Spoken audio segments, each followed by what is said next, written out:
Halo semuanya, dimanapun kalian berada, semoga baik-baik saja. Maaf sebelumnya karena hampir setengah bulan tidak nongol alias tidak upload ya. Ya, dikarenakan ada sesuatu yang harus dikerjakan. Tepatnya sok sibuk. Sibuk nggak ngapa-ngapain sih. Malas aja gitu. Nggak punya kerjaan ya, bisa dibilang pengangguran lah gue ya. Ya, saya doain semoga kalian dapat kerjaan yang belum dapat kerjaan dan semoga rezekinya dilancarkan. Terima kasih sudah mampir yang mendukung channel ini sampai sekarang. Tanpa dukungan kalian, channel ini tidak akan berkembang bagaikan doi hilang tanpa kabar. Asyik. Oke, sudah basa-basinya kita langsung ke alur filmnya. Seperti biasa, duduk dengarkan dengan seksama, sebat rokoknya. Film pun dimulai.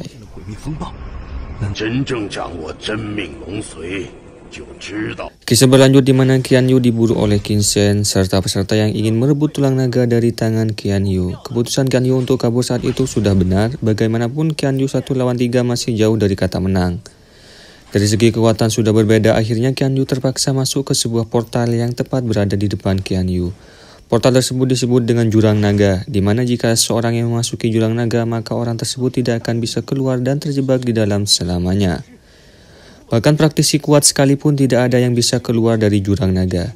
Sebaliknya, jika ada seorang yang bisa keluar dari jurang naga, dipastikan orang tersebut akan mendapatkan kekuatan yang tersimpan di jurang naga dan menjadi praktisi yang tak terkalahkan.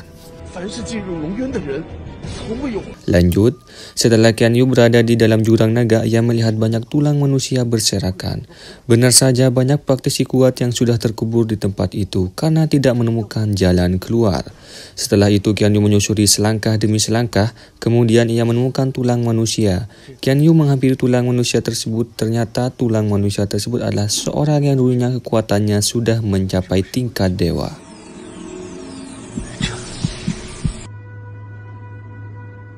Melihat hal itu, Qian Yu sangat pesimis di mana praktisi yang sudah berada di tingkat dewa saja tidak bisa keluar dari jurang naga. Apalagi Qian Yu hanya praktisi biasa saja, bagaimana mungkin ia bisa keluar dari jurang naga?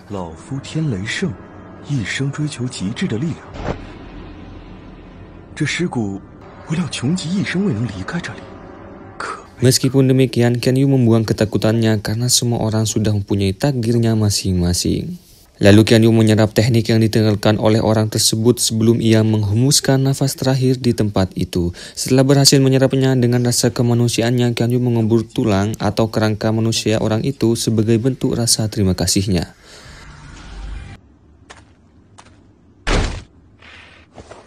Sekian lama Qian Yu menyusuri jurang naga, ia tidak menemukan jalan keluar, bahkan ia tidak menemukan petunjuk sama sekali. Lalu ia bertemu dengan kerangka manusia lagi. Saat Qian Yu menghampiri kerangka tersebut, di samping kerangka itu tertulis bahwa ia dulunya adalah seorang yang sangat kuat. Berkultivasi selama 3000 tahun, tetapi ia terus ingin meningkatkan kekuatannya dengan masuk ke jurang naga dan pada akhirnya ia terjebak di dalamnya. Dan hidupnya berakhir di tempat yang mengerikan itu.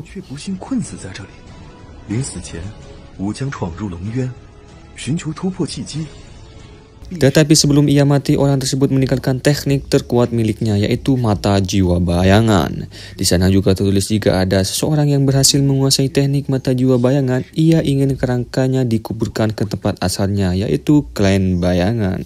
Setelah itu Qian Yu menyerap teknik mata jiwa bayangan. Alhasil Qian Yu berhasil menyerapnya. Lalu Qian Yu akan menepati permintaan terakhir dari orang tersebut untuk membawa kerangkanya ke klan bayangan.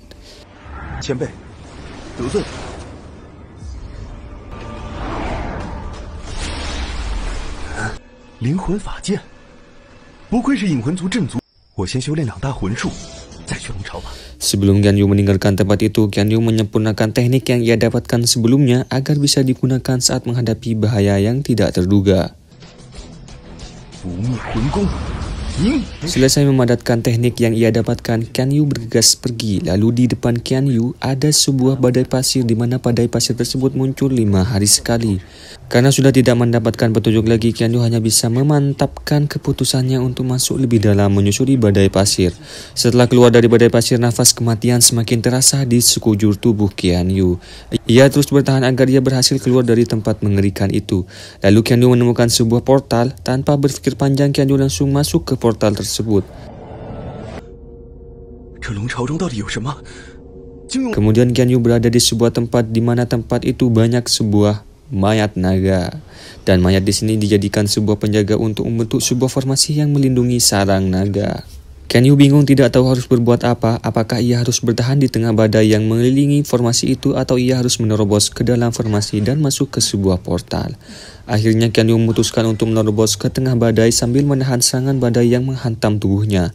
Lalu Qian Yu melompat dan masuk ke portal tersebut. Setelah itu Qian Yu melihat ke sekitar, ia melihat ada seekor naga yang sedang terikat oleh sebuah rantai yang sangat kuat. Lalu naga tersebut menyadari kalau ada Qian Yu. Naga itu pun marah dan menyerang Qian Yu, namun Qian Yu dilindungi oleh naga yang ada di tubuh Qian Yu. Melihat kejadian itu, naga yang terikat tadi bertanya bagaimana Qian Yu mendapatkan pengakuan serta mendapatkan warisan dari Dewa Naga. Qian Yu hanya bisa menjawab kalau naga yang ada di tubuhnya selalu keluar saat keselamatan Qian Yu sedang terancam. Ia tidak mengetahui alasan kenapa naga yang ada di tubuhnya memilih Qian Yu sebagai tuannya. Kemudian Qian Yu menanyakan peti di atas naga yang terikat dengan naga tersebut. Naga yang terikat itu menceritakan kalau beberapa ribu tahun yang lalu ada sebuah roh malapetaka yang kekuatannya sangat mengerikan dan kehidupan manusia terancam. Pada saat itulah Dewa Naga muncul untuk menghancurkan roh petaka. Meskipun berhasil menghancurkan roh petaka, namun sisa dari roh petaka masih berhasil lolos. Lalu sisa roh petaka berhasil disegel di peti ruang waktu, yaitu peti yang sekarang tepat berada di depan Qian Yu. Meskipun sudah tersegel oleh peti itu, tidak menutup kemungkinan roh petaka sewaktu-waktu bisa menghancurkan peti tersebut.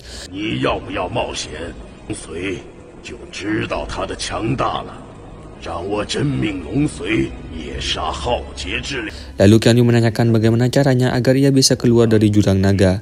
Naga tersebut menjawab kalau Qian Yu tidak bisa keluar dari jurang naga terkecuali roh petaka bisa dihancurkan. Karena jurang naga terkunci oleh formasi untuk menahan roh petaka.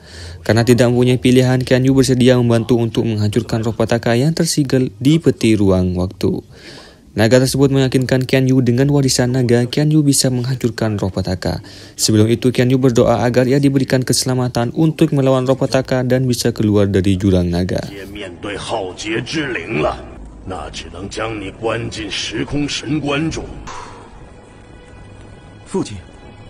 Saat itu Qian Yu telah memasuki peti ruang dan waktu. Ada sebuah suara di sekeliling Qian Yu. Setelah itu suara tersebut menghilang dan muncullah makhluk yang mengerikan.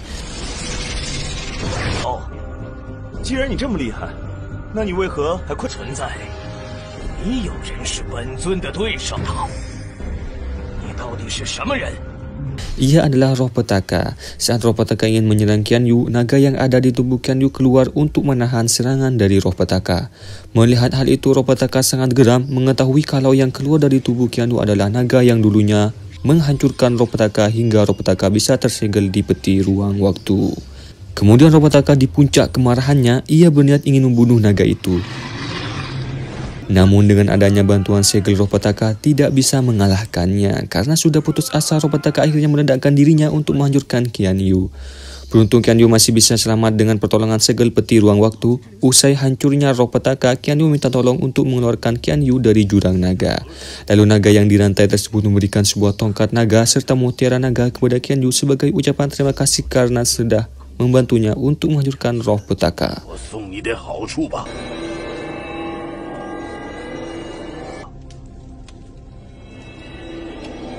Sebelum Qian Yu keluar, naga tersebut mengatakan kalau Qian Yu bisa melatih teknik kaisar dalam peti ruang waktu agar Qian Yu bisa menjadi praktisi yang sangat kuat.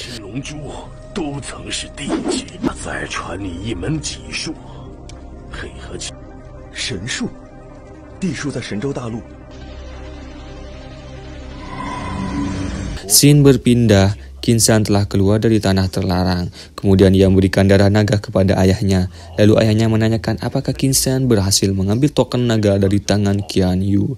Qin San mengatakan kalau Qian Yu masuk ke jurang naga dan pasti ia akan mati di dalamnya. Usai mengatakan itu, tiba-tiba Qian Yu keluar dari portal. Mereka kaget karena Qian Yu berhasil keluar dari jurang kematian, yaitu jurang naga.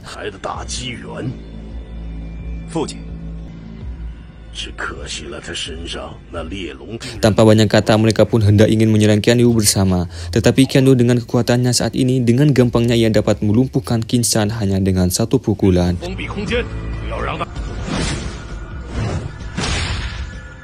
Dan habis, tunggu di part selanjutnya. Terima kasih, see you.